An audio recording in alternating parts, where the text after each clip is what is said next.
Hola, ¿cómo estás? Bien, dialoguemos sobre la universidad en la recuperación de la democracia, periodo 83-89, gobierno del doctor Raúl Alfonsín. Bueno, sí, el comienzo es una coyuntura muy peculiar porque ahí hay una convergencia y una encrucijada entre las tradiciones organizacionales de la Universidad Argentina. Hay una tradición que viene de la reforma universitaria, autonomía, cogobierno, concursos, confianza en los claustros para gobernar la universidad. Y hay otra tradición más estructurada, más organizada en torno al Poder Ejecutivo, que es la tradición que incluye al peronismo, digamos. Ambas tradiciones estuvieron en rivalidad durante muchas décadas. Y en ese momento, en el 83, hacía unos cuantos años, unos 17 años, si no calculo mal, que la universidad había estado intervenida por el Poder Ejecutivo, sin concursos, sin asambleas, sin estatutos propios vigentes, sin autonomía por lo tanto. Y sería injusto si uno no dijera que entre medio estuvo la ley 2654, que Sí, fue la una ley ley, italiana. la ley italiana, también llamada ley Perón-Balbino o con distintos nombres, que fue una ley de transacción entre las dos tradiciones, que en la década del 70 permitió una votación casi por amplia mayoría, sobre todo en el Senado, y que incorporaba un montón de mecanismos de la tradición reformista y, a través de la voluntad del propio Perón, buscaba un acercamiento y una síntesis. Excluía del gobierno a los graduados, pero incluía en su lugar a los no docentes, pero en general era una ley que fue muy aceptada por el sector reformista. Lástima que no se pudo implementar. Entonces, en el 83, el gran inspirador de la política de Alfonsín fue el doctor Carlos Alconada Aramburu, que había sido ministro de Educación de Ile, volvió a ser ministro de Educación de Alfonsín, y que él tenía un registro muy claro de toda esta historia de inestabilidad institucional de la universidad y por lo tanto buscó una manera de hacer un proceso de regularización de la universidad, de institucionalización de la universidad lo más expeditivo posible, lo más rápido y abierto posible. Y entonces él propuso la recuperación del valor jurídico de los estatutos que habían sido derogados en 1966 por la dictadura de Onganía. Esos estatutos cayeron junto con la Noche de los Bastones Largos y habían presidido la universidad desde el 58, desde el 56-58, el periodo de adopción del modelo reformista por parte de la Revolución Libertadora y continuado después por Frondizi, Guido e Ilia. Esa estrategia jurídico-política, digamos, de darle vida a los estatutos antiguos, parecía bastante aventurada en aquel momento. Muchos la discutían, etc. Pero bueno, la cuestión es que como estratega jurídico, Alconada insistió mucho en el asunto, se dictó un decreto presidencial que en lugar de intervenir, era obvio que las universidades tenían que pasar a manos del gobierno constitucional, y en lugar de interventores nombró delegados normalizadores.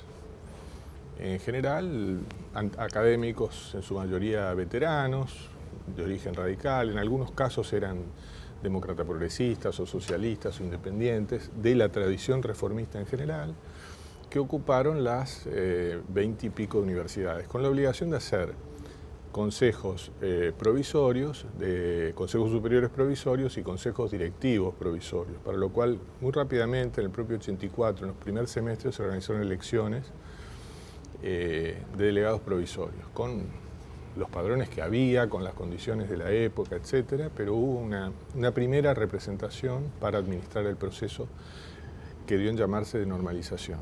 Ahí se llegó entonces al Congreso. En los primeros meses del 84 yo era diputado nacional y presidía la Comisión de Educación y llegó ese decreto de Alfonsín con el propósito de convertirlo en ley para darle un rango jurídico más amplio, etc. Y bueno, ahí se dio toda una discusión muy amplia se consideró que el decreto era demasiado breve, que regulaba pocas cosas, por lo tanto le fueron agregados otros elementos sobre las atribuciones de los cuerpos, pero se fue muy claro en el hecho de que el gobierno tenía en 1 año y medio que normalizar la universidad y ponerla en manos de los claustros. Con lo cual la estrategia reformista, aun cuando exigida por los plazos políticos y por supuesto por el control de la oposición, quedó ratificada. Y los delegados normalizadores, los rectores, los decanos, estos cuerpos provisorios de representantes de los claustros, se vieron obligados a un proceso muy dinámico, muy rápido, de normalizar. ¿Qué significaba normalizar? Con los estudiantes no era tan difícil, porque bueno, se hacía el padrón y los centros de estudiantes se normalizaron rápidamente. Ya a fines del 83 ya había habido elecciones de centros de estudiantes, de manera que por ese lado no había mucho problema, pero por el lado de los profesores había muchos problemas porque no había habido concursos durante muchísimos años. Los concursos que había habido, unos pocos concursos, estaban bastante desautorizados porque se habían hecho en condiciones de muchos exiliados y de mucha gente censurada y perseguida. Así que la normalización se concretó por una ruta crítica que incluía la recuperación de los derechos, la reincorporación de los cesantes, la realización de concursos que debieron hacerse muy rápido, con mucha urgencia. Fue un proceso de evaluación universitaria muy profundo, muy amplio. Por supuesto, no llegó a completar el 100% de las cátedras o de los puestos académicos, pero no menos del 50% en las 26 universidades fue concursado, por lo menos la titularidad. Y con eso se constituyeron los padrones. La cuestión es que en 1986, en marzo, abril de 1986, el gobierno pudo confirmar de que entregaba la conducción de la universidad a las conducciones elegidas por los estamentos con vigencia de los estatutos que las propias universidades, al constituir la primera asamblea, habían ratificado o en algunos casos habían modificado. Con las universidades nuevas que no tenían los estatutos viejos, se resolvió aplicarles los estatutos de la universidad de la que provenían. La cuestión es que a primeros meses de 1986, todas las universidades nacionales, incluida la Universidad Nacional de Luján, que había sido disuelta por la dictadura y había sido recompuesta o recreada por el Congreso de la Nación, pudieron normalizarse, entregar en ejercicio de la autonomía a la Asamblea todas sus atribuciones, incluso la de confirmar o reformar su estatuto antiguo, y las universidades que no tenían estatuto en 1966, porque no existían, las nuevas, tomaron el estatuto de la universidad de la que provenían, ¿no? Las del norte tomaron el estatuto de Tucumán, las de Cuyo las de Mendoza, las del litoral la de la Universidad Nacional del Litoral, las de la provincia de Buenos Aires tomaron el estatuto de La Plata, etc. De esa manera todas tuvieron una norma autónoma, digamos, y la Asamblea representó a los claustros. Así que ese fue un proceso, en cierto sentido, institucionalizador, exitoso, con concursos realizados y con cuerpos constituidos sobre la base de la elección de los estamentos universitarios. Ahora, hay otra dimensión del asunto que es la masificación estudiantil, que también fue un sello característico de esa época. Empezó desde luego con los cupos de la dictadura en el 83, en el 84 y en el 85 una gran movida en favor del ingreso directo, como lo llamó el gobierno de entonces, como lo llamamos. Hubo una gran discusión en la Cámara de Diputados con una declaración recomendando al Poder Ejecutivo el ingreso directo a las universidades.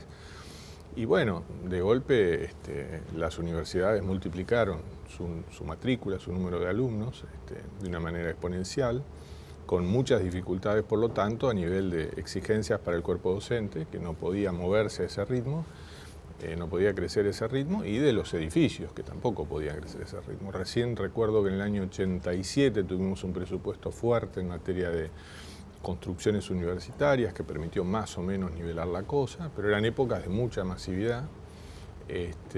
Y bueno, y eso fue muy positivo desde el punto de vista del clima de la primavera democrática, aumento de las oportunidades, aumento de las libertades, etc. Lamentablemente no hubo en proporción, y visto esto por las estadísticas de años posteriores, un incremento muy significativo del número de graduados, ¿no? Lo cual también lleva a analizar que el proceso de ingreso directo como proceso de democratización, sumado a la gratuidad y a las libertades, no es por sí mismo un programa suficiente como para mejorar los rendimientos y democratizar los procesos completos de la universidad, incluyendo el egreso, ¿no? Pero bueno, esas son lecciones que vamos tomando con el curso de los años. Y en general creo que fue un proceso satisfactorio. Las universidades jugaron un papel muy importante en los momentos de levantamientos militares. En el caso de los 3 levantamientos carapintadas, las universidades produjeron movilizaciones de resistencia ante este peligro, este riesgo, y fueron factores muy importantes, no los únicos, desde luego, importantísimos sectores populares, medios de comunicación, autoridades de provincias, de municipios. El pueblo en general manifestó su defensa del régimen democrático, pero las universidades jugaron un papel especialmente destacado. Una consulta respecto de que al tomar los estatutos vigentes a julio del 66, en la práctica se toma el decreto ley de diciembre del 55 que establece el gobierno tripartito en el formato de docentes, estudiantes y graduados. Mientras que si se hubiera tomado la ley Perón-Balbín o la ley 20.654, hubiéramos tenido ese cambio. Al no tomarse la ley Perón-Balbín, queda con el régimen jurídico, digamos, del sistema de gobierno, de lo que fue ya, digamos, del 55, con lo cual las universidades se normalizan en el 58. Claro, y en el 58 hay una ley también, que es la famosa ley del artículo 28, que, sí, la ley domingorena, que convirtió aquellos decretos en ley. Claro. Entonces, la estrategia consistía en no poner a la universidad en el trance de tener que redactar nuevos estatutos, porque esto había sido lo que frustró el proceso de regularización del 74. Al no tener estatutos ya anteriores que sirvieran de base, de precedente, el proceso del 74 empezó de cero, y si bien hubo comisiones pro estatuto en varias universidades nacionales, no alcanzaron a llegar a los acuerdos necesarios. Entonces, tomar una base jurídica de carácter histórica, por cierto, perimida, pero devolverle un soplo de vida jurídica por un decreto presidencial y una ley, fue interesante porque acortó los términos y permitió generar reglas de juego institucionales para encaminar las cosas sobre los procesos sustantivos, es decir, los concursos, las libertades, el ingreso de los estudiantes sin cupo ni arancel, etc. Igualmente, como vos decís, el proceso de masificación se produce años después, 86, 87, ¿no? O sea que ya en el 85 es un aluvión, sí. Pero ahí sí podría haber incidido la ley, la 20.654, que preveía el ingreso directo, salvo situaciones de aparatos, infraestructura, sí, etcétera, sí, etcétera, ¿no? Sí. Eso podría haber sido. De hecho, el ingreso directo ya estaba incorporado, por así decir, al programa reformista. Hay muchos que, bueno, me acuerdo siempre del doctor Emilio Mignone, que tiene un libro de historia de la universidad muy recomendable, y él decía, sí, bueno, pero los reformistas no fueron consecuentes, porque en la reforma del 18 no estaba el ingreso directo. Es verdad, o el ingreso irrestricto, o no estaba la gratuidad, es verdad. Algunos lo planteaban, pero no fue parte del programa oficial de la reforma del 18. Pero la reforma es un movimiento, hay muchas cosas que dejó de lado con el curso de las décadas y otras que incorporó. El movimiento reformista de los 80 ya tenía incorporado el ingreso directo como parte de su acervo. Bueno, los peronistas nos decían, pero los autores del ingreso directo fueron reglas del año 53, 54 del gobierno de Perón. Y es cierto. Ahora recuperemos la parte más, si se quiere, de transformación o de recuperación democrática, porque esto va paralelo a la recuperación del CONICET, a una relación con un CONICET que se mira a las universidades de una manera diferente a lo que lo miró el proceso, de la incorporación de exilados y la apertura yo soy un caso, digamos, que fui reincorporado a la Universidad Nacional de Comahue y que participé casualmente en el proceso de normalización como un candidato que no llegó a ser el rector porque ganaron otros, pero hubo una competencia, etc.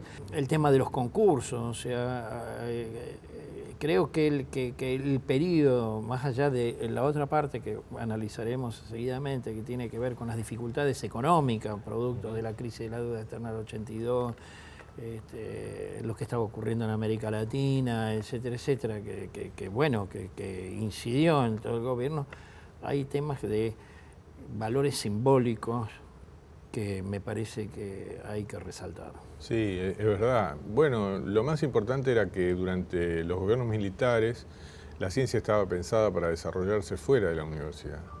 Cuando había un instituto del CONICET radicado en una universidad, en verdad estaba segregado hasta físicamente. Los estudiantes no podían ni hacer prácticas en esos institutos. Y eso era por razones de seguridad nacional, porque los militares tuvieron un papel descollante en el proceso de la construcción de la ciencia en la Argentina. Hoy ya no se acuerda mucho de ellos, pero fueron muy, muy determinantes. Entonces no se podía dejar en la mentalidad de ellos los institutos al alcance de los estudiantes o de la politicidad propia de la vida universitaria, aun cuando era una época de muchísima represión y censura. El gobierno constitucional resolvió explícitamente, a través del papel de Manuel Sadowski y de Carlos Aveledo, que eran los secretarios de Ciencia y Técnica del gobierno constitucional y el presidente del CONICET, que la sede natural de la investigación debía ser la universidad.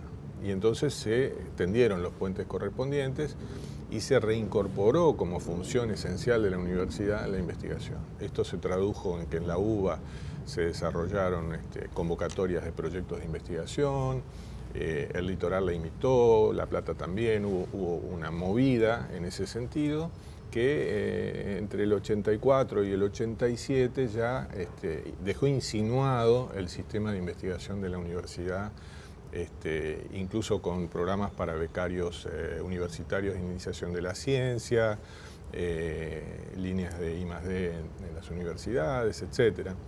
Eso fue un cambio muy importante. El otro es la recuperación de las ciencias sociales. Claro. Porque la dictadura no solamente cerró la Universidad de Luján, sino que cerró sociología y cerró, digamos, lo que podríamos llamar un pensamiento crítico que se abrió. Sí, todo lo que fue, digamos, restañar las heridas de la época de la dictadura tuvo efectivamente, como vos bien decís, muchos aspectos, desde reincorporaciones, recreación de universidades, recreación de carreras, introducción del pluralismo y esa trabajosa asimilación o metabolización de los contingentes del exilio que volvieron, ¿no? Entre los cuales, bueno, vos te contás, pero tantos otros. Sí, sí. Yo vine en un programa de repatriación de científicos, claro, así que me incorporé a la secretaría con Manuel Sadowski. Claro, así que el grupo del Club Socialista, por ejemplo, en masa, fueron los que recrearon las ciencias sociales que estaban realmente muy atrasadas. José en la época de la Romero, dictadura. Hilda Sálvato y tantos otros. Portantiero, Portantiero. Y resuelta la normalización de la universidad pública, la otra cuestión es el proceso de deterioro económico y su implicancia en la universidad. Esa es una reflexión que me gustaría... ¿Cómo no? Porque te tocó a vos, incluso ya no siendo diputado, estar al frente de la Secretaría de Educación ya en el periodo del 87-89, ¿no? Sí, también es cierto que un dato muy importante de la época es la aparición por primera vez en la historia argentina del sindicato de docentes universitarios. Se formaron asociaciones docentes en las universidades y una confederación nacional de docentes universitarios, y eso fue una novedad muy importante, un actor colectivo potente que empezó con un nivel de afiliación probablemente bajo o desparejo entre distintas disciplinas y universidades, pero rápidamente marcó su presencia y bueno, trajo también su caudal de propuestas que no eran siempre coincidentes con las del programa reformista. Por ejemplo, generó una contraposición entre concursos periódicos y estabilidad en el cargo con carrera docente, e hizo de la cuestión de la reivindicación salarial un tema central, porque efectivamente el crecimiento numérico de la universidad, la necesidad de contratación masiva de nuevos profesores, etcétera, conspiró contra la posibilidad de las retribuciones individuales. Eso y, por supuesto, el hecho de que hubiera penuria fiscal en la Argentina. En el 87, como te adelanté, se dedicó mucho el presupuesto a la cuestión de las edificaciones y bueno, y después fuimos tratando de mejorar la situación en la medida de las posibilidades. El tema de los cargos simples, como cargos que tenían una retribución casi simbólica, la escasez de los cargos de dedicación media y exclusiva en las universidades, eran muy poquitos por entonces, hacían de la universidad casi un espacio de carácter vocacional en muchas de las carreras, ¿no? Donde había más dedicaciones exclusivas y más investigación, en las carreras más duras, exactas, etcétera. No era tan así, pero en las carreras profesionales tradicionales, la verdad es que había una época que estaba muy marcada por la vocación, ¿no? Y la relación entre el Ministerio de Educación y las universidades en el marco de lo que vos denominás un proyecto reformista de plena autonomía, sí, y lo que podríamos llamar una política más sistémica, de construcción de formatos de coordinación, claro, etcétera, etcétera. Bueno, eso se puede ver con una perspectiva más histórica, digamos. En la tradición reformista los organismos intermedios no son bien vistos. En la tradición contraria sí, porque las dos leyes del peronismo tenían algún tipo de Consejo Nacional de Universidades. Entonces fue un paso importante cuando las universidades se normalizaron en el 86, se llegó al convencimiento, incluido el doctor Alconada, de que el número de universidades ya no permitía una coordinación espontánea entre las pocas universidades que había 20 años atrás. Ya eran 20 y pico, y se necesitaba un organismo que se llamó Consejo Interuniversitario Nacional, creado por decreto, y al que las universidades no estaban obligadas a participar, se las invitaba a participar, con el suceso de que todas aceptaron participar, con lo cual ya el Ministerio de Educación buscó un lugar, encontró una casa, hizo una partida en el presupuesto y dio los primeros pasos para una organización que venía del periodo de la normalización, como reuniones de coordinación, y que ya ahí se institucionalizó y ya tuvo su pequeñísimo aparato administrativo de respaldo, etcétera, y que desde entonces hasta ahora viene sucesivas pasos, creciendo, expandiéndose, afirmándose, y en la hipótesis de que había una suerte de autonomía agregada que pudiera tener lugar en el sistema universitario argentino, hablábamos de paraguas de autonomía, es decir, la suma de las autonomías, sino la idea de que esa entidad intermedia sea un mecanismo de bajada de órdenes. No era un mecanismo para legislar, era un mecanismo para que las autonomías se asociaran y pudieran atender y resolver problemas comunes, cuya escala excedía la posibilidad de las universidades individuales. Y en materia de títulos y planes de estudio, ¿el Ministerio tuvo, pese a tener un poder sobre los títulos, etcétera, tuvo un protagonismo importante o dejó hacer? Bueno, en el sentido de que si esa Dirección Nacional de Gestión Universitaria, o como se denominara la evaluación universitaria, tenía un fuerte protagonismo bueno, vos sabés mejor que yo que esa dirección que existía desde la época militar tenía dos funciones no demasiado consistentes entre sí. Una era la supervisión sobre el sector privado de la educación, claro, y el otro era el manejo de los títulos de todo el sector. Entonces, esas dos funciones sí demandaban mucho trabajo. No hay que olvidar, por ejemplo, que las licenciaturas en informática son prácticamente del 81-82. En el 83-84 fue el boom de las incorporaciones. Ese fue uno de los grandes problemas cuantitativos que nosotros tuvimos y impactó mucho sobre la Universidad Tecnológica Nacional. Cómo conseguir los profesores, cómo habilitar las aulas para esas licenciaturas en informática que después pasaron a ser ingeniería en software, digamos, ¿no?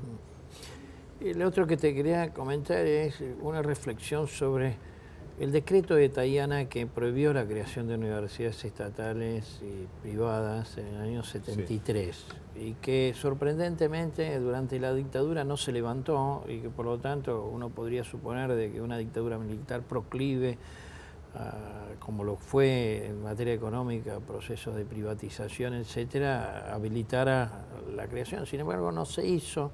Durante el alfonsinismo no se levantó. Sin embargo, a los fines, en las postrimerías del mandato de Raúl Alfonsín, si mal no recuerdo, está la Universidad de Formosa, que ya no es en los 90, sino es... sí, la de Formosa y de algunas privadas que tenían autorización provisoria y que le dieron la autorización definitiva. La de Formosa sí, se creó por ley del Congreso, fue muy discutida. Pero ¿qué año fue? 88, sí, sobre el 88. El normalizador fue puesto por nosotros, el doctor Candia, y respondía de alguna manera precursora a la idea de que las provincias tuvieran una universidad nacional por lo menos. Era una provincia que no tenía universidad nacional, Misiones tenía, Jujuy y Salta tenían, Chaco compartía con Corrientes, pero en Formosa no había universidad nacional y bajo ese principio, aunque era una propuesta inicialmente bastante débil desde el punto de vista de las instituciones transferidas para darle cuerpo, nosotros defendimos el hecho de que se hiciera. Hubo amenaza de veto, presiones para que hubiera veto presidencial, pero al final se creó la Universidad de Formosa. Con respecto a las privadas, lo que había pasado durante todo ese largo periodo, desde el 75 hasta el 89, es que se habían acumulado muchos expedientes. O sea, había muchas iniciativas que querían ser universidad y no había trámite para darles. Entonces, como bien vos decís, prácticamente las más potentes y las más impetuosas prácticamente empezaron a funcionar antes de que terminara el gobierno de Alfonsín. Pero en realidad nunca obtuvieron el decreto porque, si bien podían tener condiciones, no había surgido una CONEAU o un organismo o un mecanismo imparcial capaz de evaluarlos y hacer un análisis de calidad, de pertinencia, prospectivo, etcétera, como para darles curso. Era una limitación que el Estado tenía y que fue subsanado unos años después. Entre tanto, en el año 90, durante el gobierno de Menem, bajo el Ministerio de Salonia, hubo una catarata de aprobaciones de universidades, entre las cuales estaban estas muy impetuosas, pero ya maduras y en condiciones de dar clases, y otras que no. Varias más que no, y bueno, y eso era lo que se trataba de evitar, pero lamentablemente nosotros no completamos en ese sentido, porque además tuvimos otro problema, que una vez culminado el proceso de normalización, se produjo una situación de laguna jurídica.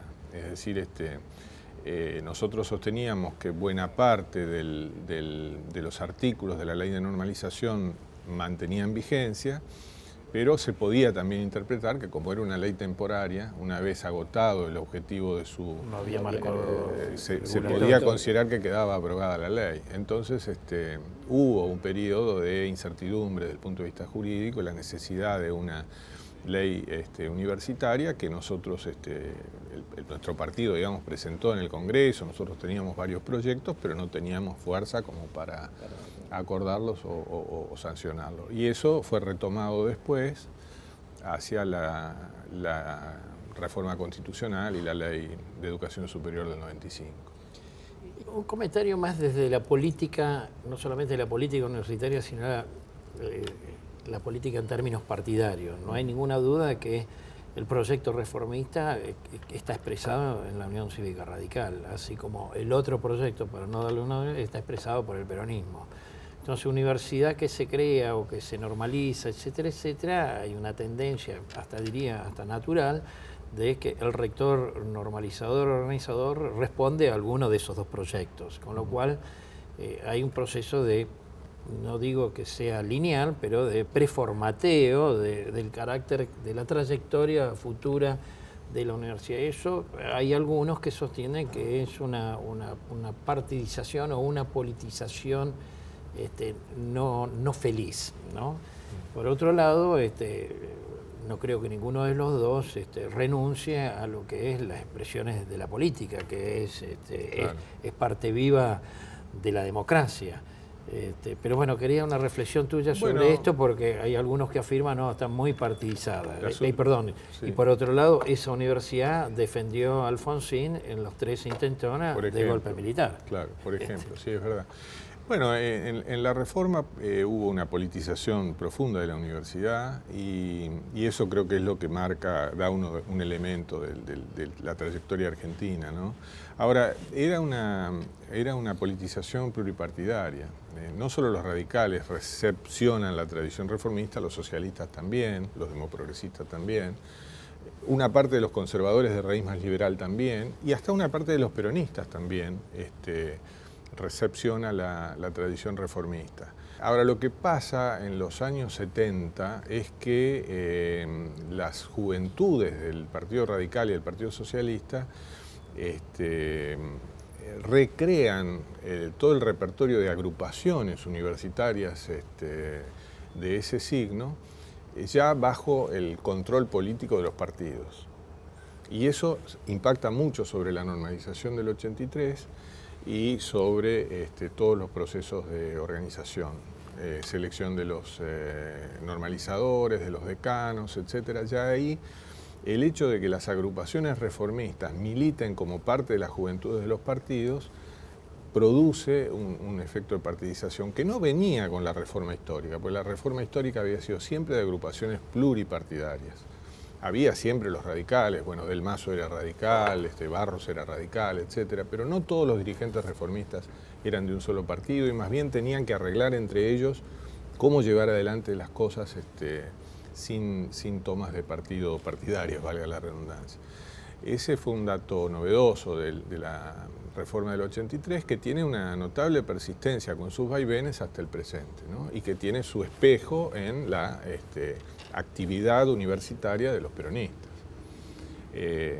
Una cosa de la que no quería olvidarme, ya que recorrimos muchos aspectos de los 80, es el tema de los posgrados. Si bien los posgrados se asocian mucho con los 90, y realmente es efectivamente así, en los 90 ya se presenta, a fines de los 90 ya se presenta a través de la CONEAU, antes de la CAP, a los posgrados como un nuevo nivel dentro de la oferta de carreras de las universidades. En los 80 hay una firme determinación de impulsar los posgrados. Hay un decreto que crea un sistema de 4º nivel, que así se llamó, que le genera una prefiguración inicial al desarrollo de posgrados en la Argentina, creando el tríptico de las 3 formas de carreras. Ahí en ese decreto del SICUN está la carrera de especialización, la maestría y el doctorado. Y por supuesto no es que no existieran doctorados, existen desde principios del siglo XX los doctorados, pero esa extensión de los doctorados aún a las facultades cuyas carreras eran eminentemente profesionales, la creación de las maestrías como instancias académicas intermedias y de las carreras de especialización, fueron una importante decisión, porque no faltaban las voces. En los 70 fueron muy fuertes y en los 80 todavía persistían, que decían que los posgrados eran una forma de elitismo y que debilitaban el grado universitario y que eran una forma de mercantilización. Había una leyenda negra alrededor de los posgrados en la Universidad Argentina que tuvo que ser contrarrestada y neutralizada y tomar la determinación de llevar adelante políticas de desarrollo de los posgrados, que no alcanzaron madurez durante los 80, alcanzarían madurez más adelante, pero que sí fue una fundación firme de ese nuevo, en fin, de esa nueva instancia de la universidad que creo que la ha transformado estructuralmente. ¿Una reflexión final?